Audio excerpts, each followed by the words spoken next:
The power of perception. How history is crafted and contorted. History has been used to manipulate people and their views throughout the ages. It is important to think critically and always question history. History books are changed depending on different rulers that remove or change the information gathered there. We are conditioned from childhood to not question history, government, religion, culture, etc., and that makes us easy to manipulate. The psychological details of how it works are complex and multifaceted. History is written by victors. The quote gets attributed to Winston Churchill, but its origins are unknown. It implies that history is not grounded in facts, rather it's the winner's interpretation of them that prevails. The victors can force their narrative down on the people. Propaganda is a powerful tool that has been used throughout history to manipulate people's beliefs, attitudes, and actions. It is often conveyed through mass media and is the more or less systematic effort to manipulate other people's beliefs, attitudes, or actions by means of symbols, words, gestures, banners, monuments, music, clothing, insignia, hairstyles, designs on coins and postage stamps, and so forth. Deliberateness and a relatively heavy emphasis on manipulation distinguish propaganda from casual conversation or the free and easy exchange of ideas. Propagandists have a specified goal or set of goals. To achieve these goals, they deliberately select facts, arguments, and displays of symbols and present them in ways they think will have the most effect. To maximize effect, they may omit or distort pertinent facts or simply lie.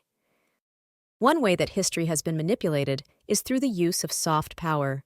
Soft power is the capacity to influence others' preferences through appeal and allure. Soft power is characterized by its non-coercive nature.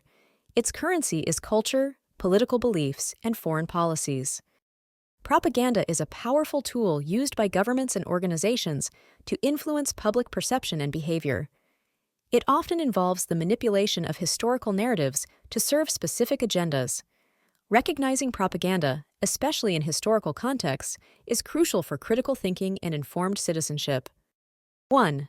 Selective storytelling. Only certain events or perspectives are highlighted, while others are ignored or downplayed. This can create a skewed understanding of history. 2. Emotional appeals. Propaganda often uses emotional language and imagery to provoke strong feelings. This can lead to biased opinions rather than informed decisions. 3. Demonization of opponents.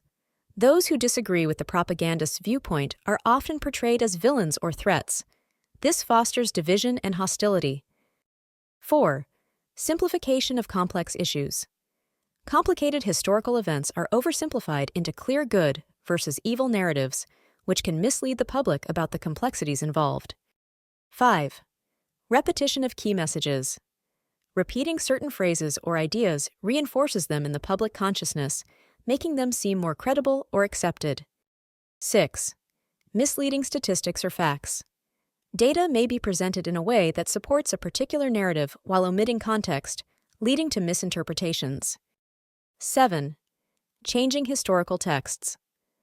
Governments may alter history books to reflect a version of events that aligns with their ideology, effectively rewriting history to suit their needs. 8. Use of authority figures. Endorsements from respected individuals or institutions can lend credibility to the propaganda, even if the underlying message is flawed. 9. Censorship of dissenting views. Suppressing alternative perspectives or critical voices helps maintain the dominant narrative and limits the public's access to diverse information. 10. Appeal to nationalism or patriotism. Propaganda often invokes national pride, urging citizens to support certain policies or leaders as a means of protecting their country. By understanding these characteristics, individuals can better recognize propaganda and critically assess the information presented to them, especially regarding historical narratives. History, in a way, can become propaganda, even when it is low, primal, stripped down, chaste, and bland. Think what inflated and fictitious stories of history may accomplish by gently implanting ideas in your minds and hearts. Imagine what romanticized history can accomplish by instilling in large numbers of people a sense of comforting pride in their ethnic and national identity. When your ancestors emerged victorious over a band of barbaric heathen savages, you would happily gloss over the heinous deeds they committed, either in the heat of battle or in the icy calculative tide of peace. This is one of the numerous reasons why most people shout praises to Sparta and Alexander of Macedon instead of Kourosh, Dariusha, and 𝗖𝗄𝗏, the famous Hachemenice Empire's kings. Have you never heard of them before? Perhaps. I am simply using different terms. Not that the history of the conquered peoples has been completely lost, it still exists. Moreover, it is relegated to footnotes and wishful thinking. There is a proverb in Africa. I am sure you have come across it. I have taken it from *home and exile* by Chinua Achebe.